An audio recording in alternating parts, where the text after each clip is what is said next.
Good morning, ladies and gentlemen. This is the Word According to Shomkuti podcast, and I have a esteemed guest, a friend of mine, so to say, Carlos Roa here. Hi, Carlos. Thank you for accepting the invitation. Oh, glad to be here.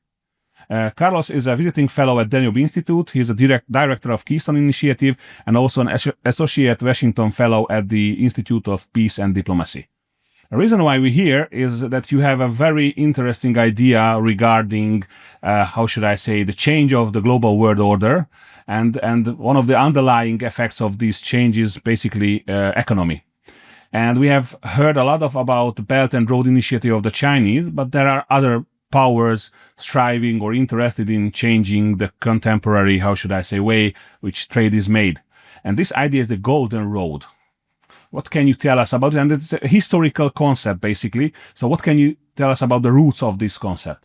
Right. So the Golden Road, which the name comes from a book by the British historian Dalrymple, essentially makes the case that Indian civilization from 200 BC, give or take, to around 1000 AD, probably long before that, was far more influential and successful than we commonly think, and it's a long history, but for what concerns us, is how much the trade there was between the Indo-Mediterranean, so from the ancient Roman Empire to ancient India.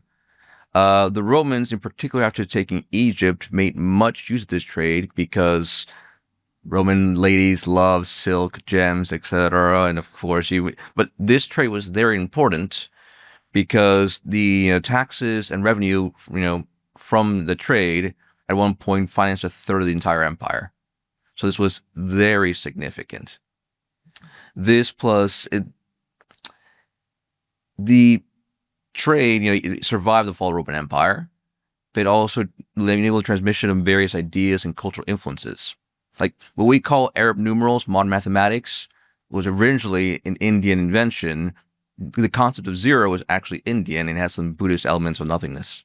So just that is the historical concept. You can go back from Roman Empire through Venetians and all the thing up to the British Empire.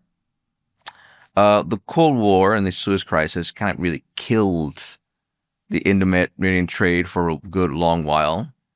But now, for various reasons, it's coming back. The reasons why it's coming back, you can take your pick as to why. India is getting more powerful economically, or the Abraham Accords with Israel created the conditions where, well, this is explanation, kind of a little sidetrack, but the Israeli economy underwent this huge shift in 2003, I think, with financial reform introduced by then Finance Minister Benjamin Netanyahu. The Israelis made a decision to change from a investment-oriented economy to a more export-oriented economy. The long-term vision was we will build out railroads, we will export things, and this economic integration will lead to more peaceful, diplomatic, and political regional integration. That, idea has been building for years, and it forms sort of the basis of the Abraham Accords, saying, well, Israel is just another country in the region. Once we make peace with all the other Arab states, we do this wonderful trade, exchange technology, and so forth.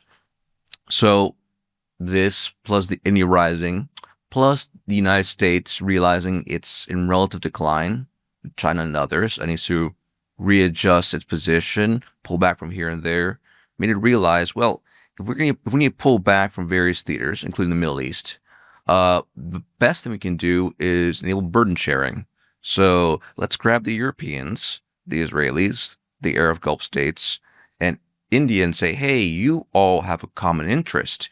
Your trade goes, through the Red Sea or potentially over land. So we'll form this lovely initiative called the India Middle East European Economic Corridor, or IMEC. This was announced at the sidelines of the G20 or G7? G7 meeting in 2003, 1 month before the Gaza attack. So really bad timing.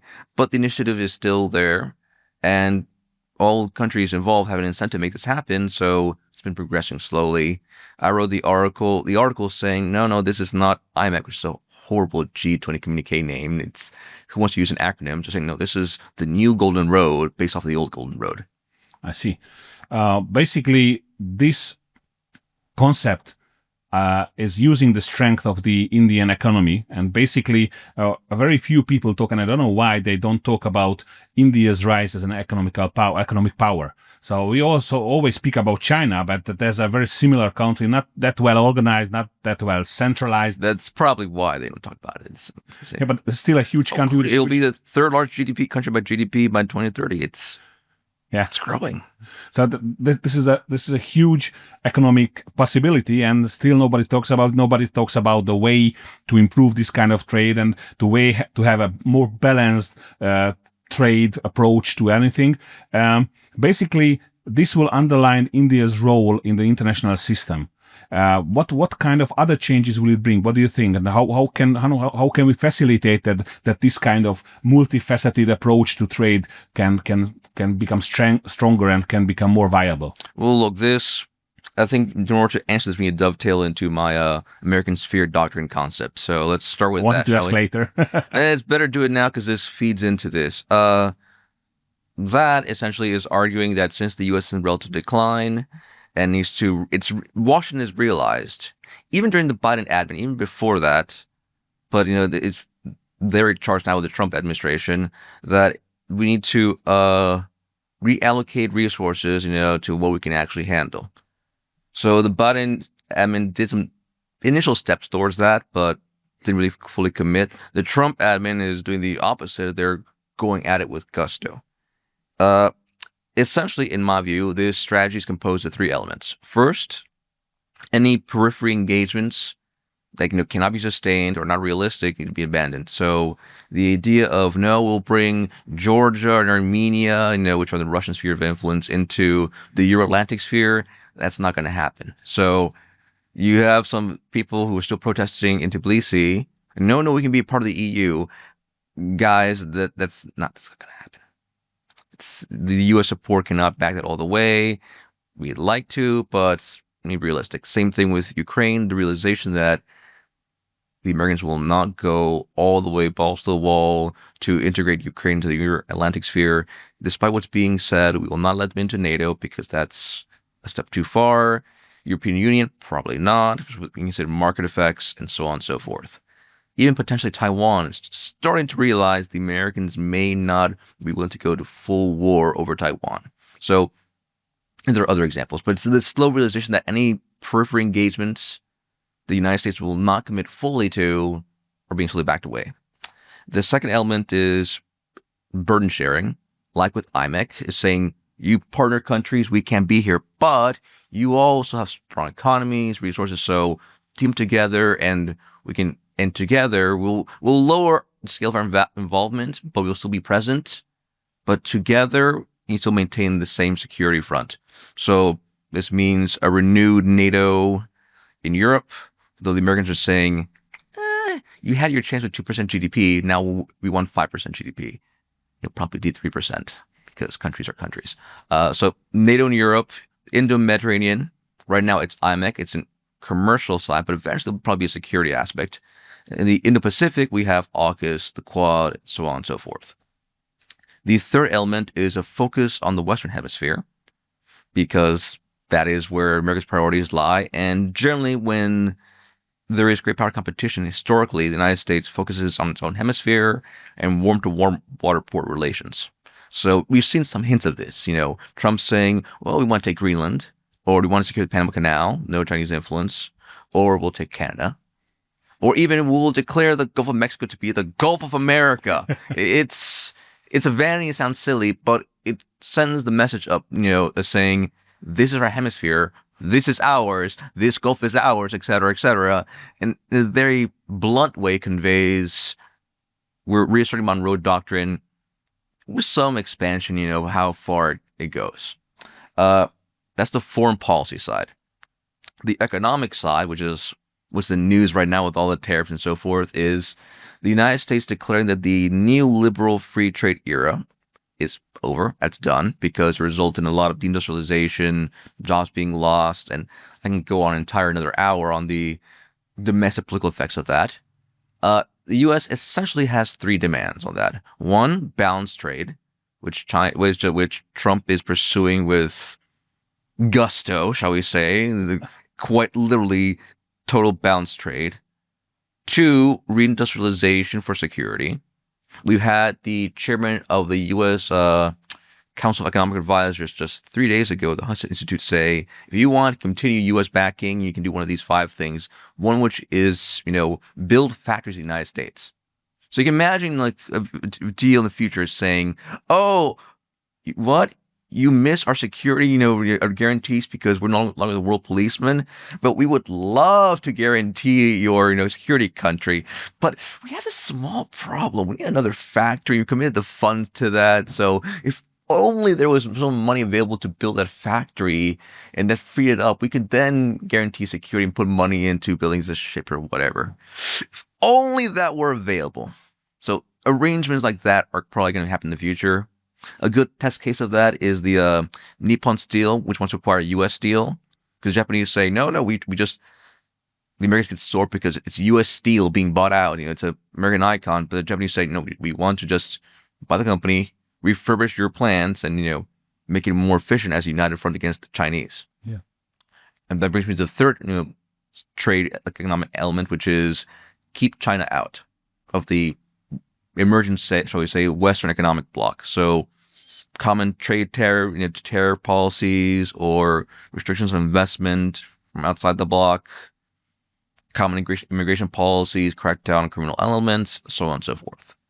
Now, with that whole thing out of the way, with the U.S. now pursuing this very strong tariff policy / de facto trade war, so won't say against the entire world, this is leading to severe drama in U.S. financial markets, as some have probably noticed with falling stock prices and so forth. But the really interesting thing is happening in the bond markets, because that's U.S. debt, and U.S. debt is usually seen as a safe haven. If everything's going to shit, you can probably just put money into U.S. bonds and you'll probably be safe. The strange thing happening now, though, is things are happening that they shouldn't be. We have, say, Japanese, Chinese dumping bonds, and usually when we dump bonds, the yield price will go up, or if you buy bonds, yield price will go down. But now in a situation where, people are supposed to be fleeing from stock and so toward bonds, and the yield price is supposed to be going down because more bonds are being bought. At the same time, Chinese, Japanese are selling, so in a situation where no one knows exactly what's going on, since market making and this whole field is a bit nebulous, but in a period when the official narrative is bonds should be, yields should be going down because they're being bought, they're going up. So it's a situation where people starting to wonder, is U.S. debt still, a safe place to park your money? And if this keeps on going economically with potential recession, with the tariffs and so forth, the realization of, the United States is potentially no longer a safe place to park capital. If you're a foreign government, big companies and so forth. So it creates the conditions where suddenly capital holders are saying, where do we park our money? There's only so much gold and we want some rate of return. This is where the Chinese come along and say, hey guys, do you remember the Lucas paradox? How capital goes from the developing world to the developed world, even though it should be the reverse because the developing world has more growth and so on and so forth. Well, because the Americans have now done that, we have a great situation where you should all put your money into infrastructure development, because now you have one incentive to pour money into these projects for stable returns and so on and so forth. 2, because this creates conditions to encourage interregional trade, which you need to do anyways, because with the U.S. markets now harder to access, you need to sell your goods somewhere else. So, hint, hint, hint. And 3, we, China, are right there to offer you assistance in building things. But the takeaway is we're heading into conditions where it will behoove a lot of people to just pour money into infrastructure development. So, IMEC, or the middle corridor, which goes in from China through Central Asia, Caspian Sea, Caucasus, and other economic corridors are now going to be areas of interest for people to pour money into, try to profit out developing economies and so forth. Like you described the current turmoil, a lot of friends, and including my wife, has asked me if Mr. Trump, or President Trump, knows there's two options: that he knows exactly what he's doing, or he doesn't have a clue about it. So we'll see how the master plan works out. I have an idea and I have a sense that he has worked long and hard on this plan, which includes all kind of, how should I say, negative possible outcomes as well. But you spoke a second time about the relative decline of the US, and you also wrote about in your articles about the imperial overreach by Paul Kennedy. This is definitely a step by the, I mean, let me rephrase. We see a continuous development of U.S. ideas about how the world needs to be reshaped. Obama started the pivot to Asia, and Trump also continued this train of thought by imposing customs on China. Then came Biden, who didn't really reverse this turn of events, and okay, he didn't know where he was what he was doing, but whatever. Let's call him Obama 2.0, but still the course was the same. And now we have Trump, who really turned things upside down. How can we how could we connect these kind of two courses which we see? That you say that there was a relative decline and an overreach, and how can we connect Trump's actions to it? What are the outcome of these two courses, basically? Look, the United States still has, people can forget this, extraordinary amounts of power and reach. Even if things go really bad, it is a continent-sized nation, blessed with abundance of resources, 350 plus million people, 300 million plus, the exact number is up to debate, enormous amount of capital, so on and so forth. I mean, it's not going away anytime soon, even if it's in a bad situation. So there'll still be a presence. It's just now it will revert to being the offshore balancer of choice, because it's still protected by two oceans, etc., and you can't really invade continental United States. Mexico is not really a challenge, neither is Canada, and Latin America is, and I speak this as Latin American myself, it's not going to organize anytime soon to put up a challenge. So the U.S. sphere, once it finishes clearing out what it sees as foreign influence, the Chinese doing this, Russians doing that, once it clears out, it'll be secure. And since it's secure, it has the luxury of being able to say, well, we can go to the old world and have a presence there. So it can't commit fully like it did in the unipolar era of we'll be everywhere at once. But if need be, we can, push forward a presence at a critical point in time when necessary. So if Russia acts up, let's shall we say, in Europe, then America comes back and says, hey, stop doing that. If China acts up, in Asia, hey, stop doing that, and go back and forth. It creates a situation in power politics where, well, the Americans aren't the overarching policemen, or if you're Russian and Chinese, bearing down on us. They're one of another of various powers, but they're still strong enough that if they get involved, we can turn the calculus against us. Can we understand this? I like this expression, American sphere doctrine, as a return to the Monroe Principle? I'd say definitely so. And I have a friend who's said, no, well, there's various terms, return to Monroe or Monroe Plus is being thrown around in various terms. My view is, yes, it'll be return to Monroe doctrine, but there is thinking of how to expand it. So during the Biden administration, for example, they passed forward an MOU initiative, never developed, but called the Partnership of the Atlantic, which the idea was we'll increase economic cooperation between the United States and Europe, normal, but also include Latin America and the west coast of Africa. So you see, you see the kind of between the lines, an expansion of Monroe to say, no, our sphere includes the whole Atlantic, including this part of Africa, which has various resources, Angolan oil, Nigerian growth, etc., and thus this is ours. Everyone else, you can keep the other half. I see. Sorry, can I help illustrate this point? Do you know what the Lobito corridor is? No. So in the southern part of Africa, there is, planned to be a railway that goes, from one side of the continent to the other side of the continent. So the Chinese have built up the other side. They have the railroad going from the east side almost to the middle. And the Americans are saying, well, maybe we should build the other half of the corridor. So now we have meeting in the middle is a good way of handling. But you kind of see, if you're a very cynical 19th century thinking great power politics guy, like, oh, this is a de facto carving up Africa into spheres of influence. I am that kind of guy. I am too. Yeah, it's another thing that these kind of old thinking come back. And in 2023, I was at MCC Brussels, and the title of the conference was "Return of the Geopolitics," and many people were outraged by the term itself. But it was 2 years ago, and it's way past behind us, and now we speak about spheres of influence and stuff like that. The Lula Silva had an interesting, the Brazilian president had an interesting press conference, I think, a month ago or something like that, when he said that he is not going to get into a tariff war with the US even before Trump started it. Does it mean that the BRICS is dead, or BRICS is falling apart because of that move? What do you think? Well, one, keep in mind that BRICS was originally just a term come up with by Goldman Sachs economists to just do this. And eventually countries said, hey, this sounds great. We'll do an entire organization around it. But it's a situation where, okay, you have the Brazilians, the Indians, the Russians, Chinese, and the South Africans, who some debate whether it should be included, but whatever.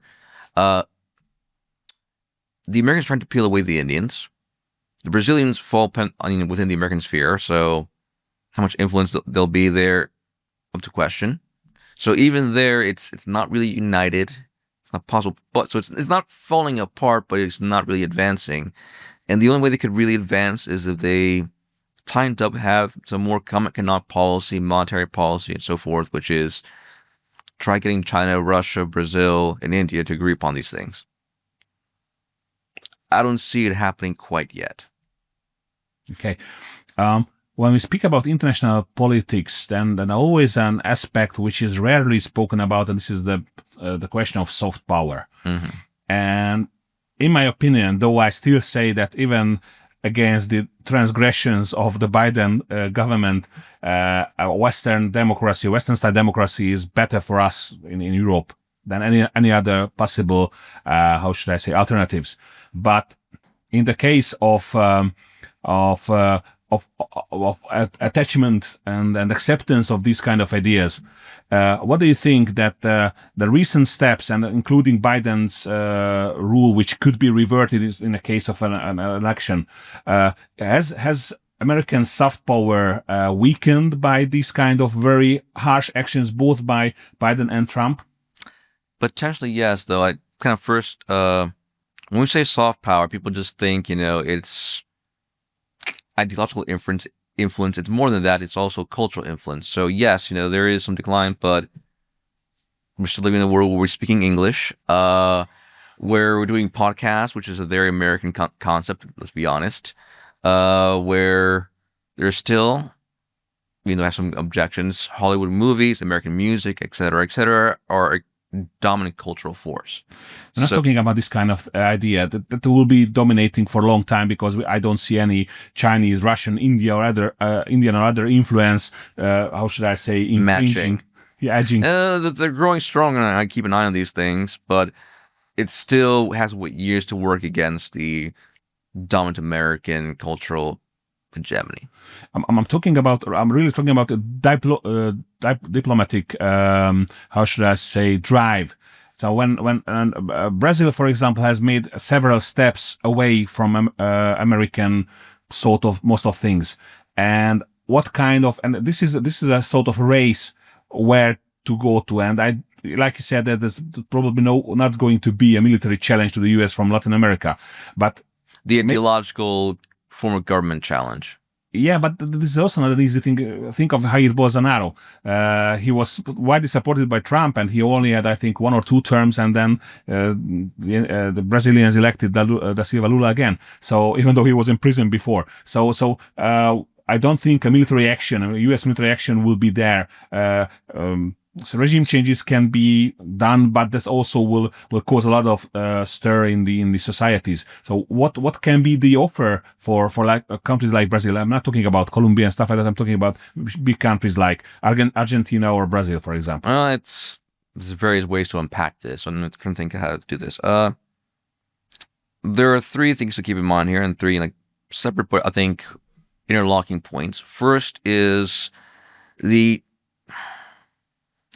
democracy as we know it, representative democracy since the industrial period, is arguably the socioeconomic structure that came along with technological change. In this case, mass literacy. Like, you see, the golden age of democracy tracks very well with the rise of literacy rates, and it isn't a coincidence that we're seeing democratic regression and all these concerns as literacy rates go down, and we use audiovisual, which we're doing right now, as the primary way of conveying information. So there are people who wonder, well, are we losing democracy? And if so, is it partially because in democracy you require, I'm not saying control of information, but a certain gatekeeping of information via newspapers and so forth, where the official debates can be moderated and keep within a certain framework, versus a situation now where you can go on and listen to any viewpoint, whether moderate or radical or whatever, and now it's a free flow of information. So democracy in a certain sense has not yet come to grips with this challenge of now everyone has a platform, now everyone has an opinion, and thus views, even valid ones, that were previously not availably, not possibly discussed or now discussed. That's the first point. Second point is, this is more of an American thing, but I think it helps illustrate the current situation, which is the United States. The true genius of the United States is that it has found a way to contain the cycle of regimes, which the ancient Greeks noted, which societies go through being a monarchy or dictatorship, evolve into an oligarchy, or aristocracy, then oligarchy, then democracy, then rule the mob, and then back towards monarchy. The U.S. found a way to do that within the framework of the Constitution. It's gone through this cycle 3 times. So, for example, when the United States was first formed as the Confederation of States, it did not go well, because suddenly, okay, well, we need to pay off all this war debt, and all those legislatures are being convinced by the rich elite to prioritize paying back the debt, which they hold. So in New York State, for example, no, we put all the state budget, almost the base state budget, to paying back debts. So if you're a New York elite, you're getting an awesome 16% return on your war debt. If you're everyone else, you're paying taxes to pay back this debt, and you're being screwed over because there's no investment in roads, infrastructure, and necessary things. And then you start getting little conflicts like, oh, well, we New York have the large port and we import things from the UK still. So we apply a tariff on any import coming from Great Britain. Well, hang on, now that's fine for you guys, but these goods still go down to your neighboring states.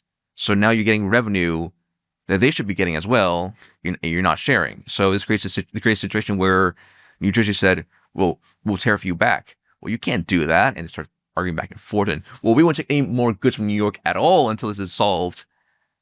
So on and so forth. So the early United States was in a situation where it was basically fighting each other at the seams because of these economic issues. Thus, when we have the Constitution and the federal government, we have, well, actually, we'll just assume all the debts underneath the federal government and, convince the rich, yes, you want your returns, but how about if we do this over time rather than create conflict and so forth. So you have the creation of a centralized government to settle these various issues and reform government and how things are run. Same thing with the Civil War.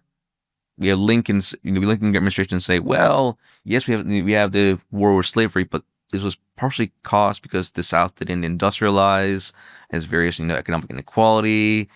We got rid of the second bank in the United States, which created wildcat banking, like currency policy, so on and so forth. So we'll push for all these economic reforms, the Homestead Act to colonize the West, new monetary policy, this and that, and things got re-centralized and restabilized. And the New Deal as well, because that was the Gilded Age of very rich people with oil and political power, the trusts, the Rockefellers. FDR called them the economic royalists, who, because they were so rich and powerful, could use their wealth to have more political power over the rest of the country. You had at one point Andrew Mellon, who was both Secretary of the Treasury, but under directorships of various companies. So imagine the conflict of interest of, okay, we have an oligarch who still controls his companies, also in charge of the nation's financial policy. Yeah. The conflict of interest is, some people will note this and will make current day comparisons. Yeah. Thus, the view was the New Deal was necessary to apply antitrust, break up some of these big companies, and apply various rules to restabilize the situation and distribute economic wealth to a certain level to keep things stable. So a good example I like to bring about is Regulation Q, which in the United States it was a rule saying if you are a bank, you can only take deposits from your immediate geographical region. Yeah. So this was tailored made to telling New York and Wall Street, well, you guys cannot no longer take money from the rest of the country. You keep it within New York. That way, if you won't have too much money, you will start playing with money to do speculative investments and so forth to avoid repeat of the Great Depression. Yeah. That was Glass-Steagall. Regulation Q. Glass-Steagall is to divide commercial banking from investment banking. Okay. But Wall Street being Wall Street, being very creative, said, well, okay, fine. Well, we'll just do a whole bunch of mergers. Okay, now we go from 15 New York banks, let's say, to like only a dozen. Okay, fine, but we still can't have access to all these deposits. Eventually, one guy from Citibank had this genius idea. I've created something called a certificate of deposit. It's not a savings account. It's a financial instrument, even though it functions the same thing as a savings account and gets a nice return on investment, interest rate. So we created these financial instruments and we start trading it like crazy. And this de facto got around Regulation Q. And now Wall Street starts getting all these lovely money for the rest of the country back. And the Federal Reserve said, well, you broke the rule, but at this point, it's a multi-billion-dollar market, and we shut it down. People come howling at us because better rate of returns, and the congressmen have bought into it, so kind of hard to shut down. I bring this all up because this plays a large role in determining the American economy, which these days, by virtue of unipolar polarity, means the U.S. economy is central to a lot of the world economy.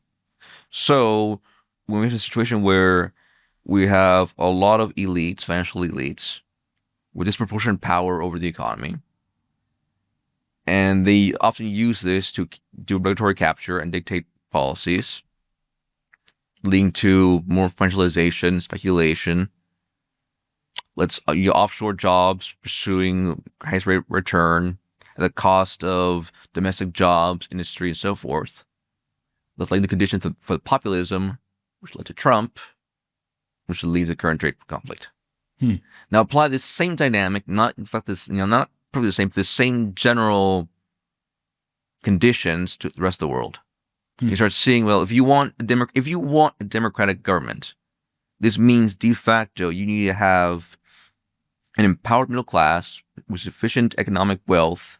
They can contest or at least balance out the interests of the rich and powerful. Thus, see this in Europe or in Brazil and so forth, which if you want to have democracy, you need to manage the balance. And that's really hard to do in any general context. And outside the more polite societies, it's really hard. Thank you. That was a really interesting. It was a long lecture. It's interesting because I have a view that there is a thing called American Empire, and you also hinting at it in in one of your articles. And there's an American Republic, and it shows that in the recent, how should I say, in the age of globalization, the American Empire has taken over the American Republic. And now Trump is returning back to the American Republic. And that also brings back the Monroe Principle, because the American Empire is global and the American Republic is focused on the Western Hemisphere and the American continent. This is the thrust of the new right, as it's called, the Trump right. But basically, it's Trumpism, as we know, is composed of various strands of intellectual thought. There's some of the legacy leftover, Reaganite thought. There's these Silicon Valley tech bros who are more of a Nietzschean character, shall we say? The cult of the founder will lead us to the stars, will reform humanity, transhumanism, so forth. Wow. Yes. And we do have the other side, which is the national conservatism, which is strong Catholic influences, but that's another discussion, which essentially says, look, what is this all for? J.D. Vance's speech in Munich Security Conference, which is, what is the point of all this? Is this point of this just to make money? No, clearly not, because this leads to this. Is it to compete with China? Well, hang on. If we're determined to compete with China all the way, and we need to do whatever it needs to, win against China, what's that mean in practice? Does this mean we need to fund the AI like crazy just to beat the Chinese? We can beat the Chinese in business. Okay, does that mean we have to compete to lowest possible cost of production, which means importing more foreigners who work in factories for lower wages at the cost of ordinary Americans, ordinary Westerners? No, the whole point, this is the argument they say, is the point of a democracy and a republic should be serving the interests of its citizens and of its people, its native-born people. Let's be very bluntly honest. So we're going to reorient our society with our political change to do that. So that is part of the revolution going on in the United States, which is... It is indeed a revolution. It is a revolution because it's going against the entire economic political model of the United States that has had since argument 1945. Yeah. But this is a huge force. I mean, no one else except a politician elected by such a huge margin like Donald Trump could have even initiated it. But they will backfire. I mean, these people won't give away their power. I mean, it was a bit odd that those tech gurus you talk about, and I think who had Steve Bannon had a very good speech about them, about their transhumanist ideas and all this kind of atheist. I mean, not the problem is not they're atheists. The problem is that they're aggressive in this kind of area and they're intolerant in this kind of approach. And these ideas they have, but they were sitting at the Trump inauguration in the front line. So they sort of lined up behind him, but I don't think they were very happy about it. What do you think? The reality is the Trump government is a coalition government.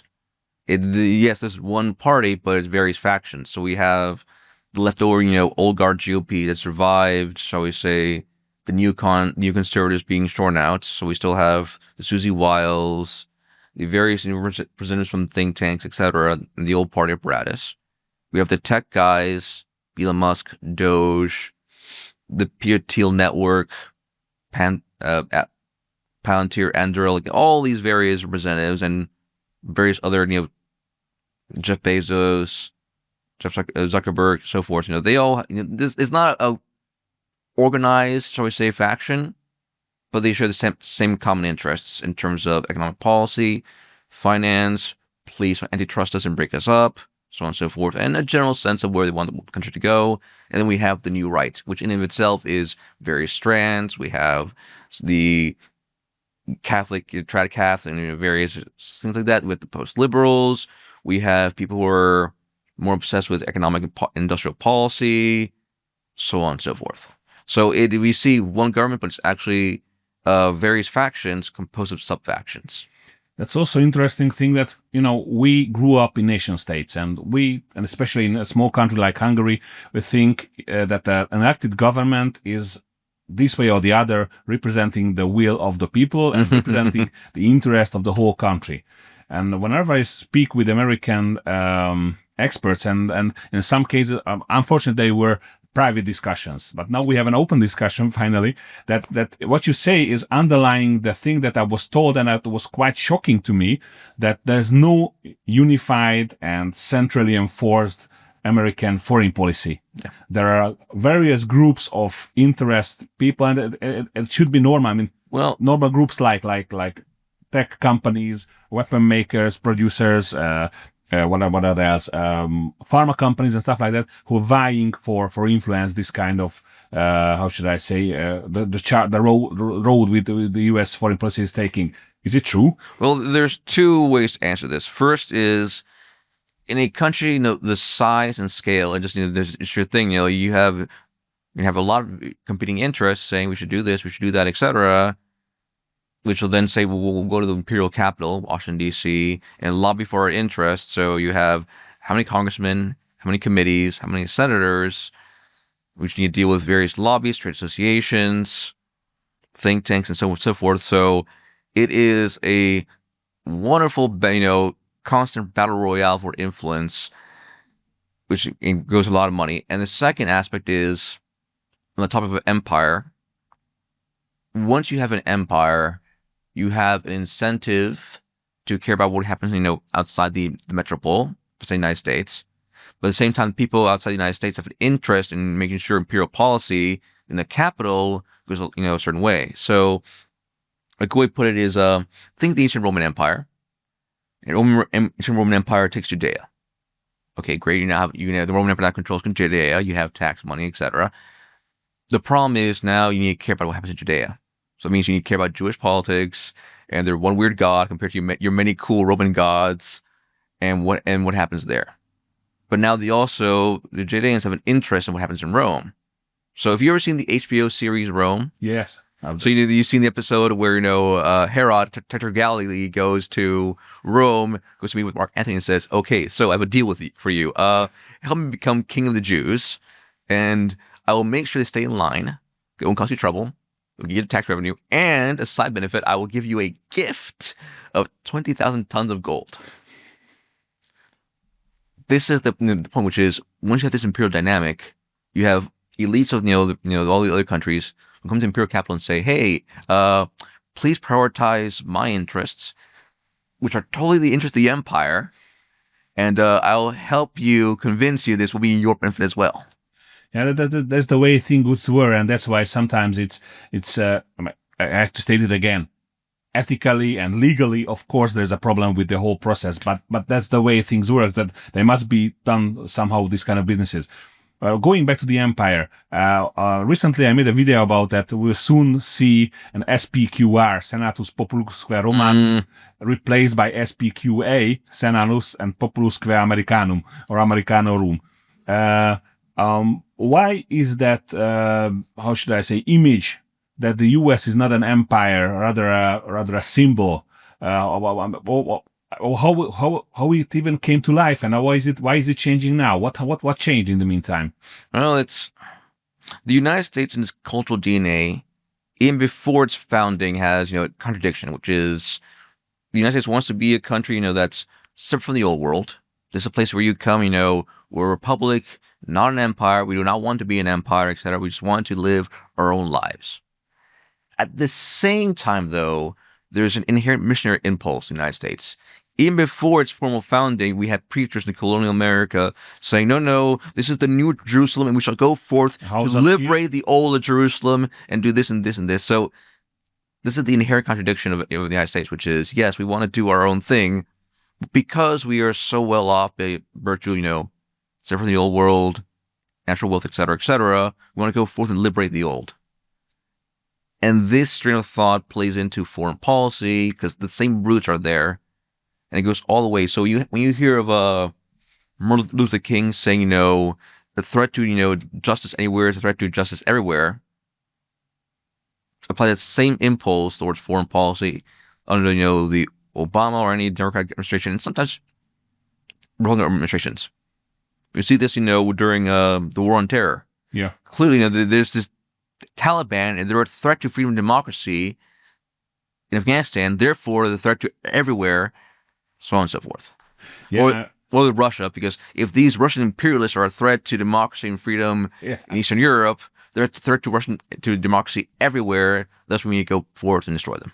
Yeah, it was a strange thing that President Obama, who was as far as possible from being an American, how should I say, chauvinist or something like that, but he also had to speak up about American exceptionalism.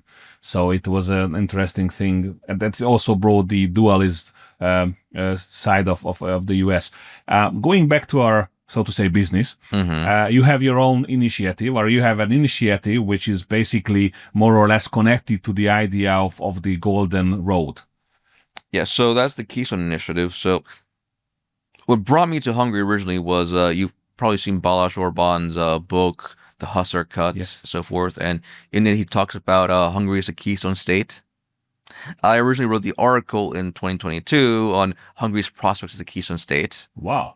Yeah, and this is where Balázs learned about the term, and he learned with gusto, and took it and applied it to Hungarian context, expanded its definition, so on and so forth. So he has his workings on it. But the general concept is a keystone state is a state located, in a particular situation between, in a national order, between civilizational blocks, positional units, or blocks of states, and so on and so forth. And because of this, it plays like a keystone on top of an arc. Yeah. It plays a stabilizing role within this framework. So consider Azerbaijan, for example. It's between Russia to the north, the Turkish world to one side, Persia, Iran to the other side. The far side, it has the Chinese world, and the other side, west. By virtue of being right in the middle, with control, over the Caspian Sea and a lot of energy resources, it is a huge prize for anyone who wants to take it.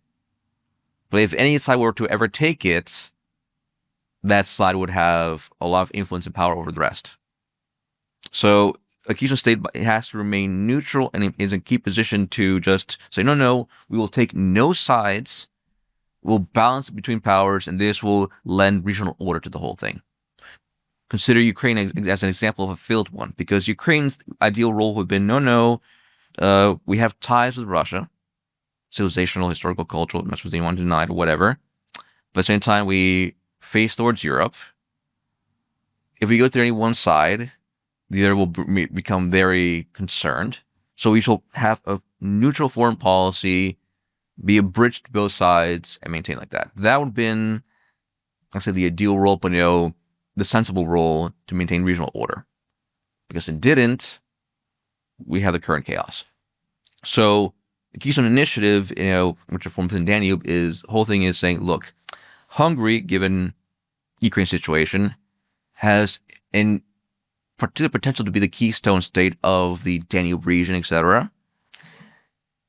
If things keep on going the way they are in geopolitics, which seems likely, then, and this aligns with the government's here foreign policy vision, which is will play a bridge role between East and West and potential other civilizational blocks and aspects.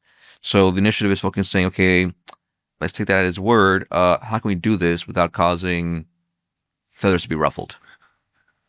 Which is without causing a third world war. Yeah, this is a daunting prospect. Yeah. Yeah. We have an expression in Hungarian. It's called a ferry state, because basically we act like a ferry between the two sides, which is a very similar thing in a concept. There are various terms of this: pivot states, keystone states, ferry state, so on and so forth. But generally, they all mean the same thing, which is a neutral state in the middle between blocks, empires, whatever you call it, that knows they can't pick one side, because if they do, the other side takes exception to it and becomes problematic. So some states that are, by virtue of geography and other aspects, better off to remain neutral. Yeah. And also, geopolitics have a very strong geo side.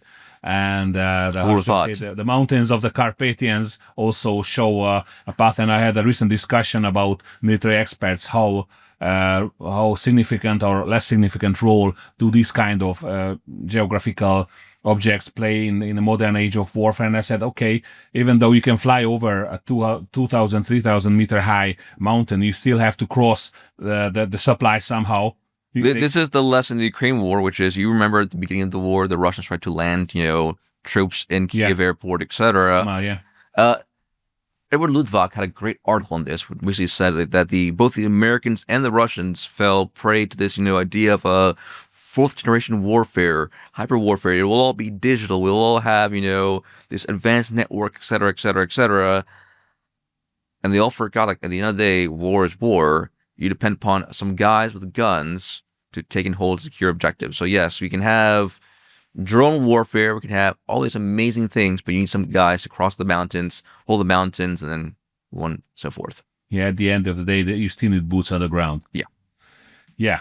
Okay, there's as a last part of a discussion, I would like to ask about Trieste and the interesting proposal that these kind of ports... It's evolved beyond proposal. Yeah. So going back to the earlier discussion about the whole IMEC New Golden Road, it's very clear there'll be a lot of trade from the Indian side.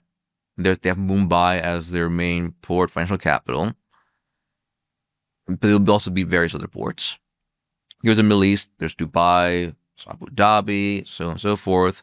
When we start getting into Europe, that's where things become complicated because, okay, there's Piraeus, that's Chinese operated, and that ruffles a few Western feathers. There's Thessaloniki, also in Greece. Fine, but that means any trade that goes through there needs to cross the whole Balkans. So Macedonia, Serbia, and for various reasons, the Balkans is always, listed a bit of concern. Like, okay, fine. So the Balkans is problematic for various reasons. Marseille in France, well, you can do Marseille in France when you go around Italy, up there, distance, and that's removed from the European heartland and the industrial powers and so on and so forth. So the question is, okay, what port is the one best suited for Indo-Mediterranean trade? And that is Trieste. By virtue, it is geographically the closest, but also right in the middle of the Latin world, the Germanic world, the Slavic world. Best access, it used to be the port of the old Austro-Hungarian Empire, and various other benefits, and virtues and advantages. Because of this, the Hungarian government, I think it was in 2019, acquired a port terminal there. It's being refurbished. I think it's supposed to be done next year, but having been there, I can tell you the Italian, environmental review process it'll probably take a bit longer than mañana. It will not be mañana, no. But virtue of all this, if Indo-Mediterranean trade is coming back, the Europeans want to engage more with the Indian world and the Pacific. The main port to go do that through would be Trieste, both for cargo but also for energy, since the oil terminals there are very strong. LNG not yet, but give it time. So it's okay. How can we make this happen? How can we make Trieste the European port of choice? Because even as we speak, this whole lobbying battle, because everyone's going up to India and saying, no, choose our port, choose our port, choose our port.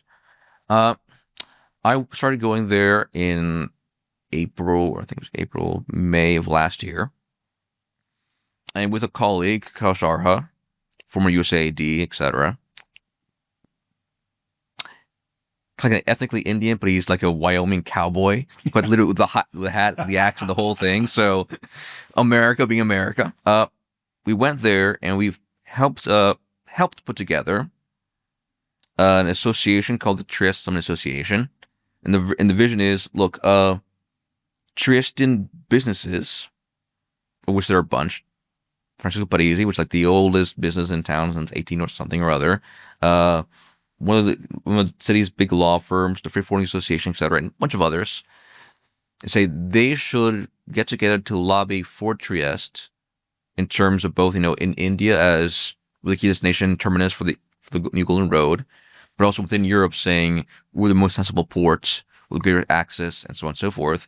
And the best way to lobby for this, apart from articles, writing, events, is to hold eventually a large summit in Trieste. They'll bring world leaders, business representatives, and so forth, to all for the point of conveying the centrality of Trieste and how it should play this role. And I'm on the board of advisors of this association, and just saying, no, we need to do this, we need to do this. And the ideal would be for Donald Trump to come to Trieste. Wow. To reaffirm, well, Trieste was the home to the second ever consulate of the United States of America, just because of how important it was to trade. Yeah. So it's saying, look, hopefully the president will come to Trieste, and we can say, Trieste is important, etc. And Trieste is the best port city ever. I'll have the Trump Trieste over there. Just one dreams. Yeah, not without a Trump Tower. Okay, that was a very interesting trip around the world. Thank you very much for coming. Really, I think we spoke about issues very wide from each other in time and space, but that helped us understand the world and helped us understand the changing world itself. So thank you very much for coming again. And then I think we'll continue this kind of discussion because the world is constantly changing, and you brought a very fresh and new point of view to this discussion. Thank you very much. Happy to have been here. Thank you. That was the special edition of The World According to Shomkuti for today. Thank you very much for viewing. And please don't forget to subscribe for the channel, comment, ask questions, and share the videos because the algorithm likes it. Thank you very much. Bye-bye.